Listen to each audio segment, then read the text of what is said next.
Algérie, la fermeture des frontières est-elle une mesure efficace? Contrairement à certains de ses pays voisins, l'Algérie connaît une décrue des contaminations au coronavirus ces dernières semaines. Certains commencent à envisager un déconfinement total et une réouverture progressive des frontières du pays. Toutefois, le comité scientifique en charge de la lutte contre le coronavirus préfère temporiser. Le professeur Salah Lelou, chef du service de pneumologie de l'établissement hospitalier universitaire d'Oran, EUO, estime que ce qui a protégé l'Algérie d'une vague contamination à grande échelle, c'est la fermeture des frontières. Si vous voyez les pays qui ont rouvert leurs frontières, les contaminations ont repris. À l'instar des Tunisiens qui étaient les moins touchés en s'y préparant bien, en prenant des mesures comme la fermeture des frontières. Mais dès qu'ils ont ouvert à nouveau, les cas ont commencé à augmenter, explique le scientifique dans un entretien accordé au site francophone TSA.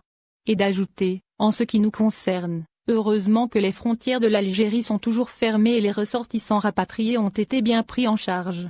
Par ailleurs, le professeur pense que tant qu'il y a une flambée en France, en Espagne, au Maroc et en Tunisie, des pays avec lesquels nous avons le plus de contacts, je pense que c'est prendre un risque que de procéder à la réouverture des frontières. Pour le Pr Salah Lelou, s'il y a une réouverture totale, les choses vont être difficiles. Je pense que le maintien des frontières fermées en est une des raisons, parce qu'on remarque que beaucoup de gens ne respectent pas les gestes barrières, a-t-il précisé.